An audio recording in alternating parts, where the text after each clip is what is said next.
사람들과의 관계 속에서 바른 관계를 설정하는 것이 참 중요하겠다, 저는 그런 생각을 늘 해봅니다.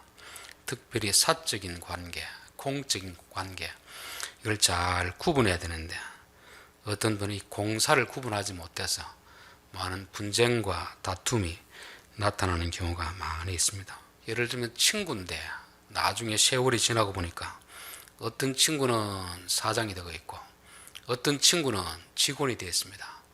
그럴 때 반갑다고 이 직원이 사장에게 반말하고 하면 되겠습니까? 아무리 친구라도 공적인 관계에서는 사장님이니까 사장의 대우를 해줘야 되는데 어렸을 때부터 친하다고 해서 그냥 다른 직원들이 보는 앞에서 반말하고 이렇게 되면 이 관계가 좋아질 리가 없습니다. 항상 우리는 어떤 사람을 만날 때 이 사람과 나와 어떤 관계인가, 공적인 관계, 또 사적인 관계를 잘 구분하고 그 관계에 맞는 행동을 하는 것이 예의이고 이게 중요하겠다, 그런 생각이 듭니다. 직장에서 보면 이 남자들이 여직원하고 일을 같이 하다 보면 좀 친할 수가 있잖아요. 이건 공적인 관계거든요. 친하다고 해서 사적인 관계로 이게 전락이 되어버리면, 특별히 가정이 있는 사람이 되면 이게 가정이 깨어지는 이런 일들이 있습니다. 특별히 군대에 그런 일이 많이 있더라고요. 계급적으로 자기 밑에 있는 여부와 이게 자기 마음대로 막 지키려는 이런 게 있고, 성추행한 일들도 이게 공과 사를 구분하지 못하기 때문에 그런 일입니다. 교회에서도 충분히 저는 그런 일이 있을 수 있다고 생각합니다. 인천에 가면 그 한 교회, 그 목사님은 어린 시절 그 교회에서 자라고 주일학교를 하고 그 교회에서 전도사님을 하고 부목사님하고 담임 목사님을 했습니다. 그러니까 교회 권사님, 장로님들은 그 목사님 보면 어떤 생각이 들겠습니까? 어릴 때부터 다 머리 쓰다듬어 가면서 이렇게 주일학교 교사로 있었는데 사람은 제일 처음에 만났을 때 그 인식이 항상 남아있거든요. 그런 목사님 올 때마다 누구누구 이름 부르면서 머리 쓰다듬어 주고 이렇게 되면 교회 질서가 서지 않을 것 아닙니까? 이 사적인 관계하고 공적인 관계는 좀 구별해야 됩니다. 다른 일터에서 일어나는 대부분의 관계는 뭐냐면 공과 사를 구분하지 못하고 이 사람과 내가 어떤 관계인가를 알지 못하기 때문에 일어나는 것이라 그렇게 보여집니다.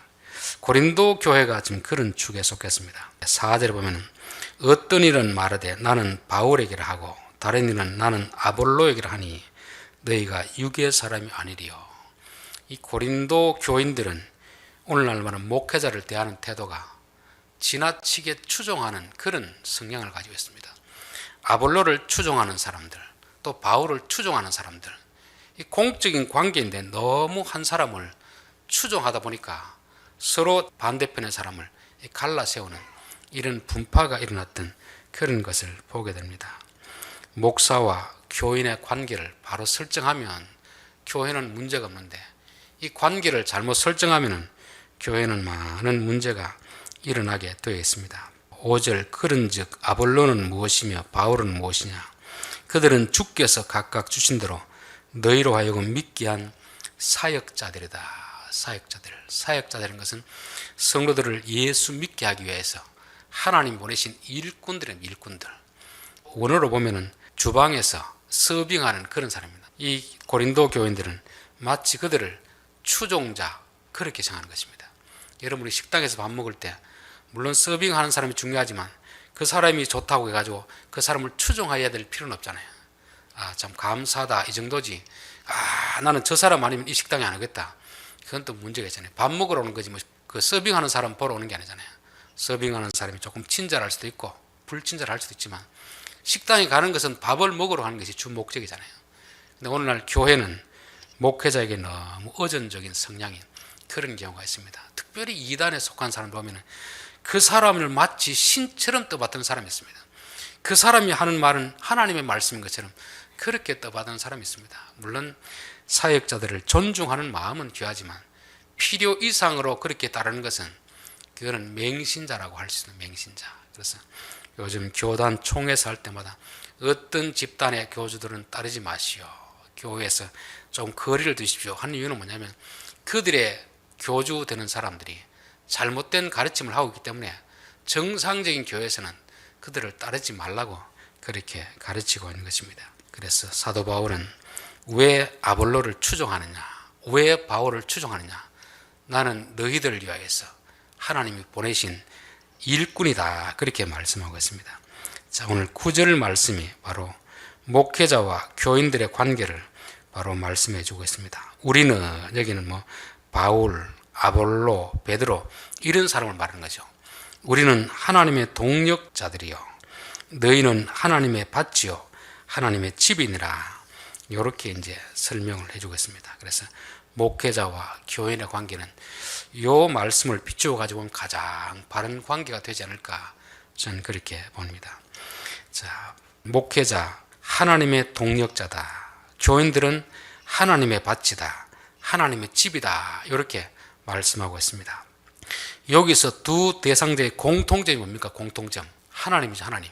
목회자는 하나님이 보내신 동력자요, 하나님과 함께 일하는 자요, 교인들은 하나님의 밭이요 하나님의 집이라 하는 것입니다. 그러니까 목회자와 교인들이 1대1로 친한 게 아니고 그 중간에 누가 있는 겁니까? 하나님을 중간에 두고 있는 거죠. 하나님이 어떤 사람에게는 목회자로 보내는 것이고 어떤 사람에게는 교인으로 하나님이 세우시는 것을 말씀하고 있습니다. 이 형제들이 보면 아주 친한 형제들이 있고 또 안 친한 형제들이 있습니다. 근데 그들이 늘 명절에 되면 모여야 되는 이유는 왜 모이는 겁니까? 부모님 때문에 모이는 거죠. 부모님 때문에. 그렇죠. 그래서 부모님도 잘 압니다. 형제가 여러 명 있으면 누구하고는 좀 친하고 누구하고는 좀 마음이 안 맞다는 걸 압니다. 그래도 형제들이 비록 내가 보기에는 다른 형제와 마음이 안 맞아도 누구 때문에 친하게 지내야 됩니까? 부모님 때문에. 부모님을 보고 친하게 지내는 것입니다. 둘이 마음이 맞아서 친하게 지내는 게 아니고, 비록 나와 저 형제는 마음이 안 맞고 생각하는 거 틀리지만 같은 부모를 두었기 때문에 부모님 때문에 서로 친하게 지내는 것입니다. 저는 성도와 목회자도 마찬가지로 합니다. 목회자와 성도가 친하면 좋겠지만 별로 내 마음에 안 맞더라도 하나님이 보내줬다고 하면 우리는 그분을 존중하는 것입니다. 또 목사도 교인들이 자기 마음에 안 맞더라도 하나님께서 내게 맡겼으면 사랑해야 될 책임이 있는 것입니다. 이게 하나님을 중간에 있는데 하나님을 빼버리고 1대1로 같이 하다 보면 서로 잘못된 기대를 가지고 잘못된 희망을 가지고 있다가 서로 상처를 주고 오해하는 경우가 많이 있잖아요. 항상 목회자와 교인 사이에는 하나님이 중간에 있다 생각이 됩니다. 그래서 목사는 교인을 생각할 때 이분들이 하나님의 백성들이다, 하나님의 자녀들이다는 생각을 가지셔야 되고, 교인들은 목회자를 볼 때 하나님이 우리 교회에 보내신 분이다, 이 마음을 가지고, 즉 하나님을 사랑하는 마음 가지고 성도를 사랑하고 하나님을 사랑하는 마음을 가지고 목회자를 존중하고 이렇게 해야 됩니다. 그래서 예수님이 베드로에게 너 나 사랑하느냐 물어보고 나서 제가 사랑하는 것 주님이 다 아시지 않습니까? 그럴 때 그러면 됐다가 아니고 그러면 내 양을 먹이라. 너가 나를 사랑하니까 내가 사랑하는 양떼를 너에게 맡기겠다 하는 것입니다. 그럼 베드로는 그 양떼들을 볼 때 1대1로 좋아서 만나는 게 아닙니다. 양떼를 사랑하는 예수님, 그 예수님을 베드로가 사랑하기 때문에 예수님을 사랑하는 마음을 가지고 양떼를 사랑하는 것입니다. 부부지간도 저는 동일하다고 그렇게 보여집니다. 남편이 아내를 좋아하고 아내가 남편을 좋아해서 둘이 좋으면 좋지만 설사 안 좋더라도 아내들이여 남편에게 복종하라 하면 하나님이, 내가 믿는 하나님이 내 위에 머리를 세웠기 때문에 하나님 말씀에 복종하는 마음으로 복종하는 거지 남편이 뭐 좋아서 복종하는 게 아니잖아요. 아내를 사랑하라고 하면 아내가 물론 잘해서도 사랑할 수 있지만 내가 사랑하는 하나님이 그 아내를 사랑하고 그 아내를 사랑하라고 하기 때문에 그렇게 하는 것입니다. 예전에 한번 부산의 수영록의 정필도 목사님 결혼을 했는데 부모님에 의해서 결혼했습니다. 둘은 뭐 거의 99%가 안 맞아가지고 뭐 3년인지 말도 안 하고 지냈답니다. 그래서 사모님하고 말을 안 하고 지내니까 사모님 우울증이 걸리고 나중에 교통사고가 나가지고 병원에서 40일 있는 동안에 하나님이 사모님에게 나타났어요. 그 목사는 내가 귀히 쓸 목사니까 네 마음에 안 들더라도 사랑하고 존중해라, 그런 음성을 들려주셨고, 또 그 시점에 하나님이 그 목사님이 나타나가지고 그 사모가 네 마음에 안 들지만 내가 사모로서 귀히 쓸 사모이니까 존중하고 사랑하라. 이 하나님 두 쪽에 이렇게 같이 이렇게 동시에 그렇게 하고 나니까 두 사람의 생각이 완전히 바뀌었습니다. 내 기준으로는 이 아내가 마음에 들지 않지만 하나님이 사랑하는 사람이니까 내가 사랑해야 되겠다. 그 사모님은 자기 남편이 자기 기준을 안 맞는데 하나님이 쓰시는 사람이니까 내가 열심히 남편을 복종해야 되겠다. 그런 간증을 그 목사님이 하는 간증도 제가 들었고 사모님 하는 간증도 들었습니다. 저는 우리의 모든 관계가 중간에 하나님을 끼고 맺어야 되는 그런 관계라 믿습니다. 목회자와 교인들도 항상 하나님을 중간에 두고 생각해야지, 하나님 없이 내 마음에 들면 사랑하고 내 마음에 안 들면 헤어지고, 이거는 믿는 자들의 태도가 아니라는 것입니다. 그래서 우리는 하나님의 동력자들이다. 하나님이 우리를 너희를 위해서 보내신 자들이다 하는 것이고, 교인들은 하나님의 집이요 하나님의 밭이다 하는 것입니다. 즉 밭과 집의 특징은 뭐겠습니까? 밭은 잘 일구어야 되잖아요. 안에 돌, 자갈, 또 풀고 다 뽑고 그 위에 뭘 심어야 됩니까? 잡초를 심어야 됩니까?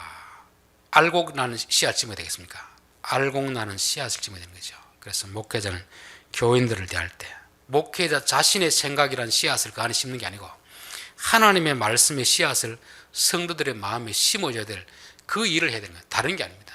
항상 성도들의 마음속에 그 밭에 있는 잡초들을 다 제거하고 하나님의 말씀을 심어줘가지고 그 밭에서 하나님이 기뻐하는 열매를 맺도록 하는 것이, 이게 목회자가 해야 될 일입니다. 인간적으로 친하고 덜 친하고 중요한 게 아니고 목사가 맡은 사명이 그것이기 때문에 성도들의 마음속에 어떤 것이 들어있는가 이야기를 해보면 알잖아요. 이분의 마음속에는 성공이 들어있구나, 이분의 마음속에는 쾌락이 들어있구나, 이야기를 해보면 알 텐데, 그러면 이제 설교를 통해서 그 마음속에는 하나 둘씩 가치없음을 깨닫게 해주고 스스로 드러내고 그 안에 하나님의 말씀이라는 씨앗을 심어가지고 그 말씀의 열매가 나타나도록 하는 것이 이게 목회자의 해야 될 일이라 그래서 저는 그렇게 믿습니다. 그리고 집이라는 것은 자꾸 예쁘게 지어야 되잖아요. 그렇죠? 터마 단계는 지어야 되는데 그게 누구의 집이 되도록 해야 되겠습니까? 하나님의 집이 되도록 해야 됩니다. 하나님의 집. 즉 우리 마음속에 하나님이 거할 집으로 만들어가는 과정이 이게 신앙생활이고 목회자가 할 일이 바로 그것입니다. 다른 어떤 세상에서 성공하고 출세하게 해주는 것이 목사가 할 일이 아니고 성도들의 마음속에 하나님이 거할 수 있는 집을 짓도록 해야 됩니다. 그래서 우리는 항상 내 안에 하나님이 계시는가 안 계시는가, 하나님이 계시려고 하면은 하나님이 거할 수 있도록 마음에 집을 지어놔야 되잖아요. 그래서 항상 성도들이 우리 마음에 하나님이 거하시도록 그런 집을 짓도록 그렇게 보내신 자가 바로 목회자이고, 성도들은 말씀을 통해서 하나님이 거할 수 있는 그런 집을 짓도록 늘 애를 써야 됩니다. 신앙생활이 별게 있겠습니까? 어떻게 하면 내 안에 하나님이 거하실까? 우리 새벽의 역대상 다윗이 솔로몬에게 마지막 유언을 했잖아요. 하나님이 너희들에게 평강을 주시기를 원하노라. 그리고 하나님이 예루살렘에 영원히 거하시기를 원하노라. 평강이 일회성으로 주어지는 게 아니고 평강은 하나님께 있는 것이기 때문에 하나님이 우리 가운데 거하면 하나님이 주시는 평강이 우리 안에 늘 있는 것이고, 우리가 하나님을 바깥으로 내쫓아버리면 평강은 사라지고 두려움과 분쟁이 생기게 되는 것입니다. 그래서 다윗도 솔로몬에게 예루살렘에 하나님이 영원히 거하기를 원한다. 그럼 우리 마음속에도 하나님이 영원히 거하기 위해서는 어떻게 해야 되겠습니까? 우리가 마음의 밭을 잘 정리하고 하나님이 기뻐하는 열매가 맺도록 해야 되는 것입니다. 그리고 하나님 말씀이 우리 안에 거해야 되지. 우리 안에 하나님 말씀 들으면 자꾸 밖으로 배척해 내버리고 자기의 욕망, 세상에 대한 그런 헛된 그런 것들로 가득 채워놓으면 하나님이 거하실 수가 없잖아요. 예수님도 바리새인들에게 너 안에 내 말이 거할 것이 없으므로 너희들이 나를 죽이라는도다. 즉 하나님 말씀이 우리 마음속에 자꾸 쌓여져야 하나님이 거하시는 것이지, 하나님의 말씀을 얻고 자꾸 세상 것으로 가득 채워놓으면 이것은 하나님의 집이 아니고 자기 집이죠. 술 많이 먹는 사람은 그 안에 무슨 집이 되겠습니까? 술집이 되는 거죠. 우리의 마음속에 하나님이 거하실 집이 되느냐, 술집이 되느냐, 유흥가가 되느냐, 이것은 결국 우리의 마음속에 뭘로 채우느냐에 달려 있는 것입니다. 10절 내게 주신 하나님의 은혜를 따라 내가 지혜로운 건축자와 같이 틀을 닦아두매, 이 성도들의 마음에 이제 건축을 하는데 틀을 닦아두는데 그 터가 뭐냐면 바로 예수 그리스도라는 것입니다. 예수 그리스도. 그래서 지혜로운 건축자가 집을 세우면 집이 아주 튼튼한 집이 되지만 이 어리석은 사람이 지으면 집이 어떻게 되겠습니까? 집이 조금만 이렇게 어려움이 닥치면, 이 태풍이 불고 지진이 나면 다 무너져 버리잖아요. 그래서 우리 마음속에도 어떤 사람이 집을 짓느냐에 따라서 그 신앙의 형태가 흔들릴 수도 있고, 어떤 어려움 속에서도 흔들리지 않는 그런 신앙생활을 할 수 있다, 저는 그렇게 믿습니다. 그래서 교인들의 성향을 보면 항상 목회자들의 성향을 많이 따라갑니다. 왜냐하면 목사가 지는 대로 집어지기 때문에 그렇잖아요. 저는 제일 불쌍한 사람들이 이단에 빠진 사람들 보면 참 불쌍합니다. 그 사람들은 왜 그렇게 분별력이 없는가? 그 사람들은 그 나오는 교인들을 위해서 집을 짓는 게 아니거든요. 자기를 위한 집을 짓고 있는데 그걸 모르고 쏘가가지고 계속 하고 있으니까 참 불쌍하다는 생각이 들 때가 많이 있습니다. 지혜로운 건축자가 세우는 그런 건물이 되어야 될 줄 믿습니다. 그래서 지혜로운 건축가는 항상 기초를 튼튼히 하는데 11절 이 닦아둔 것 외에 능히 다른 터를 닦아둘 자가 없으니 이 터는 곧 예수 그리스도라. 예수 그리스도. 우리 신앙의 기초는 항상 예수님이 되어야 될 줄 믿습니다. 그래서 저는 세 가족에 항상 물어보는 게 있습니다. 그게 누가복음 7장에 나온 말씀이거든요. 세례 요한을 따라다녔던 많은 사람들이 세례 요한이 감옥 가니까 이 사람들이 이제는 우르르 누구에게 오느냐면 바로 예수님께 왔습니다. 그때 예수님 물어봤습니다. 당신들은 왜 광야에 갔습니까? 왜 세례 요한을 보러 광야에 갔습니까? 바람이 흔들리는 갈대를 보러 갔습니까? 아니면 부드러운 옷을 입은 사람을 보러 갔습니까? 아니면 선지자를 보러 갔습니까? 그러니까 왜 세례 요한에 갔느냐? 오늘날 말하면 왜 교회에 나오느냐 이 말이죠. 왜 예수를 믿느냐 이 말입니다. 어떤 좋은 풍경을 구경하기 위해서, 아니면 많은 사람들을 만나기 위해서 그렇게 오면 분명 이들 또한 어떻게 된다는 겁니까? 예수님이 십자가에 달려 돌아가실 때 다 떠나게 된다는 거잖아요.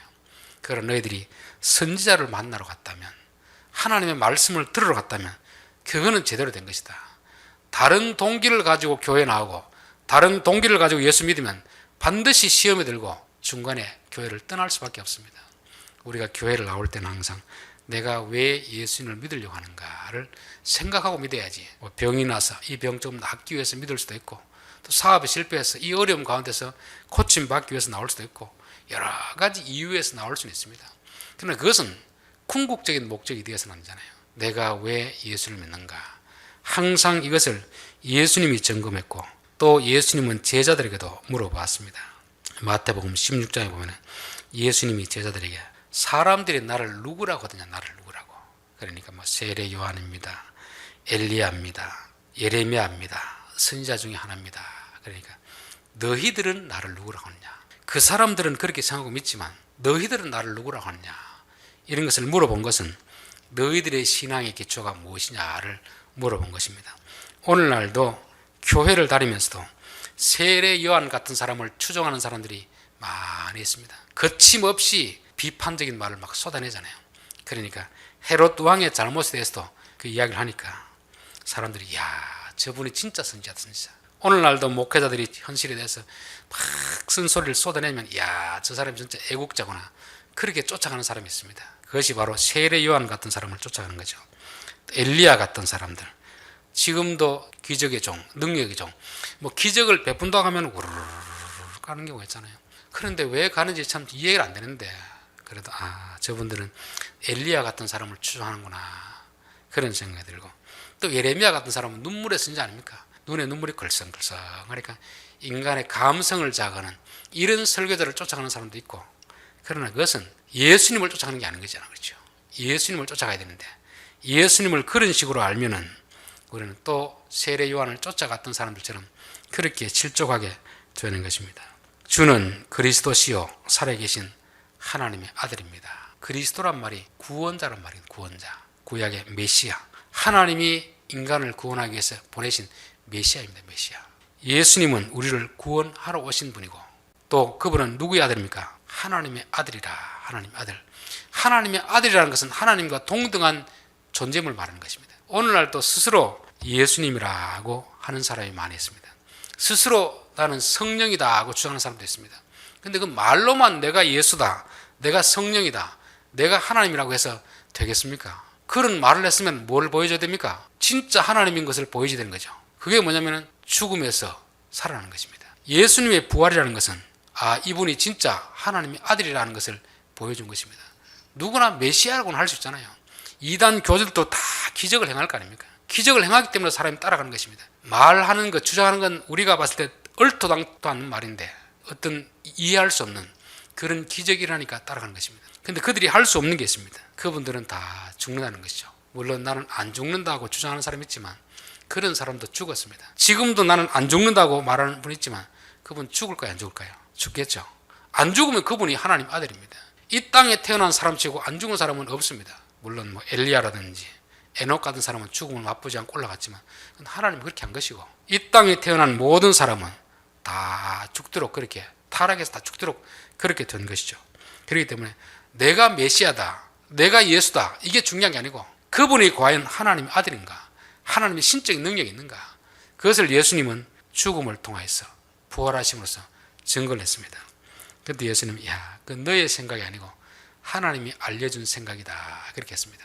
그러면서 너의 그 신앙 고백 위에 내가 교회를 세우겠다, 바른 믿음의 고백 위에 교회를 세우겠다 했잖아요.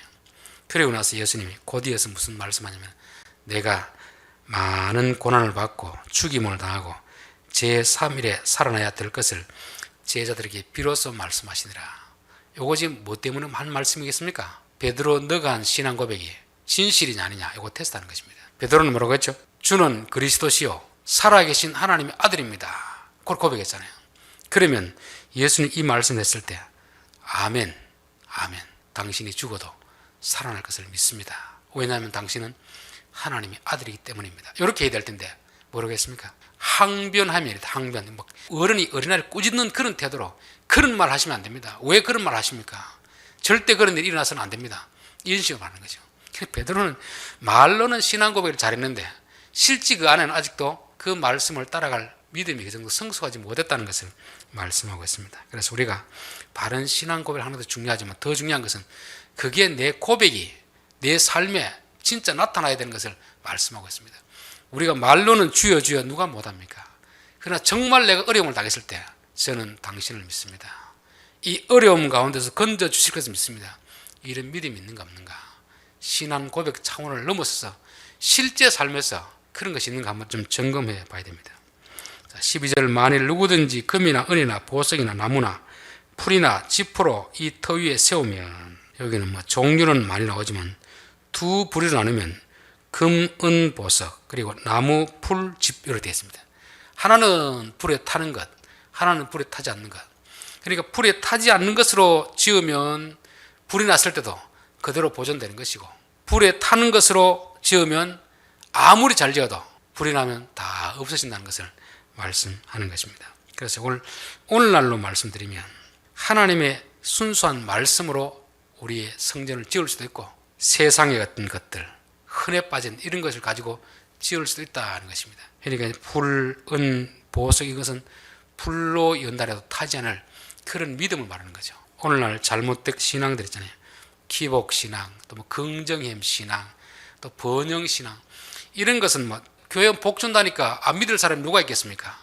그렇게 믿은 믿음은 어려움이 닥칠 때 다 타고 없어지는 것입니다. 진짜 믿음은 어떤 믿음이겠습니까? 어떤 어려움이 닥쳐도 주님을 따라가겠습니다, 이 믿음이 진짜 믿음 아니겠습니까? 그래서 우리 안에 있는 믿음이 금이나 은이나 보석으로 지어진 집인지 아니면 나무나 짚이나 풀로 지어진 집인지 그걸 항상 우리가 한번 좀 생각해 봐야 되는 것입니다. 우리 장로교가 중세 카톨릭으로 나오면서 기치가 뭐냐면 오직 믿음입니다. 오직 믿음. 근데 이 오직 믿음이라는 것을 오해해가지고 그냥 말로만 믿으면 된다는 이런 식으로 오해해가지고 이 장로교 신학이 아주 싸구려 신학이 되어버렸습니다. 이게 마치 보석 같은 이 진리의 말씀을 그냥 나무, 풀, 집과 같은 것으로 만들어버린 거죠.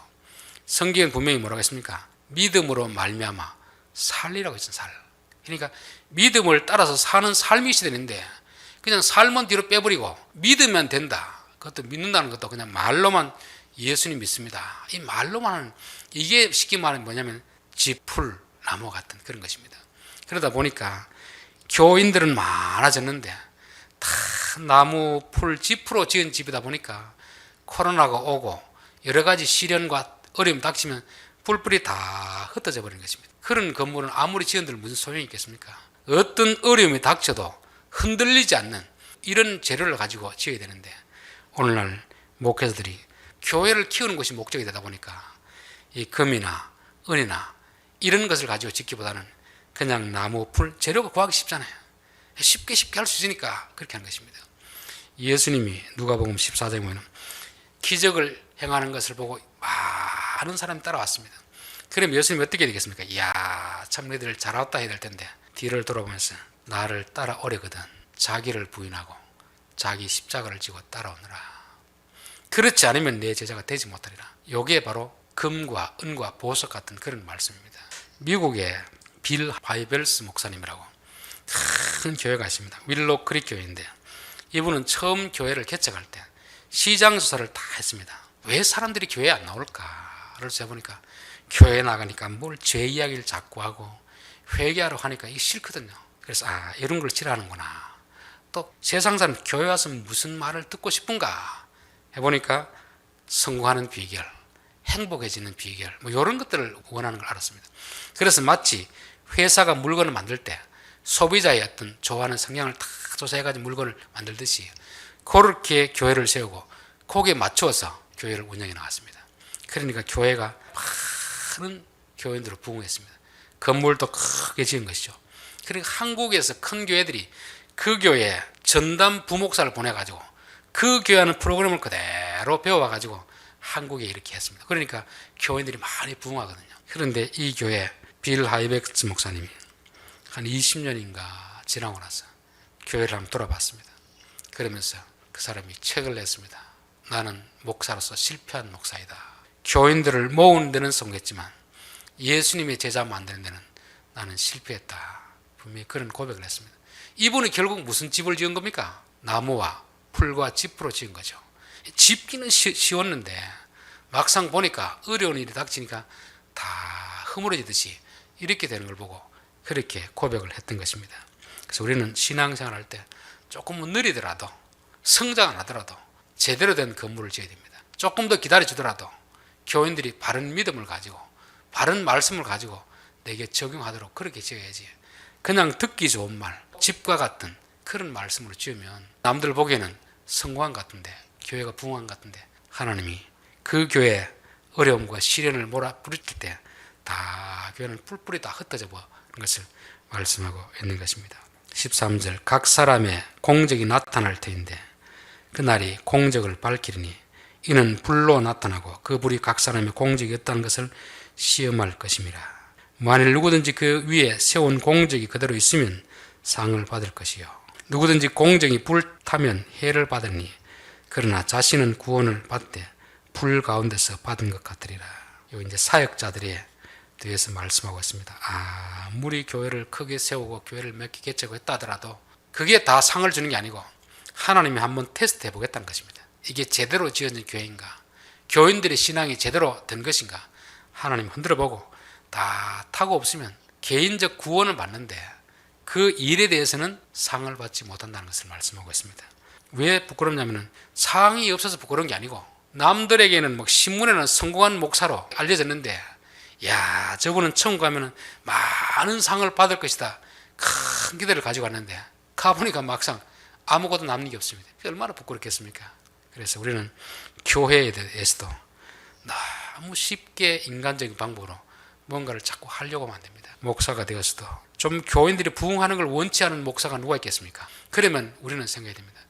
하나님이 주시는 방식을 따라서 좀 천천히, 또 하나님이 어떤 데는 많이 줄 수도 있고 적게 줄 수도 있는데 하나님이 주시는 대로 따라가면 되는데 사람은 그게 아니고 자기의 공적을 드러내기 위해 가지고 자꾸 무리한 방법으로 그렇게 서두르는 경우가 많이 있습니다. 그렇게 하면 교회는 부흥할 수 있는데 하나님이 보시기에 인정하는 부흥이냐 아니냐 이게 중요한 것이죠. 그래서 많이 부흥을 시켜놓고 결국 하나님의 심판 때 다 타버리고 없어지는 것보다는 오히려 하나님이 우리에게 맡기신 그 역할을 하나님의 말씀대로 잘 감당하는 것이 이게 더 큰 믿음이다 그렇게 믿습니다. 자, 결론입니다. 오늘날 교회 안에 일어나는 많은 문제들은 목회자와 교인에 대한 바른 관계 설정이 되어 있지 않기 때문에 그렇습니다. 저는 목사와 교인들은 개인적으로 1대1로 친한 관계가 아닙니다. 하나님을 중간에 두고 하나님이 맺어준 관계입니다.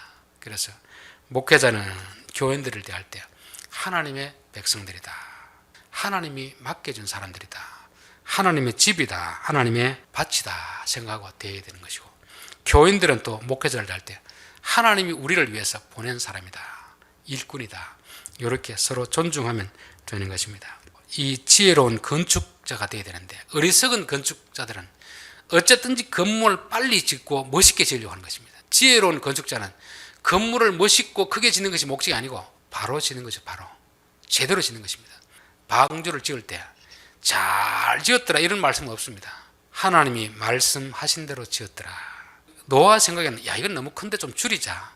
이건 높이가 너무 많다. 이건 뭐 나무도 너무 많다. 자기가 알아서 이렇게 지었다고 한다면 홍수 때 그 방주가 버텼겠습니까? 못 버텼겠습니까? 못 버티는 거죠. 하나님은 노아가 방주를 지었을 때 하나님이 말씀하신 대로 지었더라. 말씀하신 대로 지으니까 홍수에서 버티잖아요. 우리의 신앙도 똑같다고 봅니다. 쉬운 방법을 쫓아서 그렇게 막 하는 것이 아니고 하나하나 매일매일 조금씩 하나님의 말씀으로 우리의 신앙이란 집을 지어가야 될 줄 믿습니다. 또 우리 마음밭에는 하나님의 말씀을 뿌려야지 자꾸 다른 거 세상적인 거 이런 거 자꾸 끌어들이면 안 됩니다. 적어도 하나님의 말씀이란 밭을 씨를 심어가지고 그 열매가 나타나도록 해야 되는 것입니다. 그리고 집도 하나님이 거하실 수 있는 이런 집을 지어야 되는 것입니다. 우리 집을 짓는 게 아니고 하나님의 집을 지어는 것을 말씀하고 있습니다. 집을 짓는데 재료는 두 종류가 있다고 했습니다. 불에 타는 재료가 있고 불에 타지 않는 재료가 있습니다. 불에 타지 않는 재료로 지으려고 하면 힘이 듭니다. 돈도 많이 듭니다. 오랜 시간이 걸립니다. 그러나 불에 타는 집으로 지으면 금방 지을 수 있고 값싸게 지을 수 있습니다. 우리의 고난을 드리고 자기를 희생하고 자기를 부인하는 이런 금과 같은 은과 같은 보석 같은 그런 믿음으로 지어나가야 우리의 신앙의 집이 든든히 세워지게 될 줄 믿습니다. 매일매일 하루하루 자기를 부인하고 하나님의 말씀이라는 벽돌을 우리 속에 하나둘씩 쌓으면서 하나님의 집을 지어갈 때 이게 10년이 지나고 20년이 지나면 욥과 같은 고난이 닥쳐도 흔들리지 않는 그런 하나님의 집이 될 줄 믿습니다. 저는 우리 교회가 그런 하나님의 집이 되기를 간절히 바랍니다. 기도하겠습니다.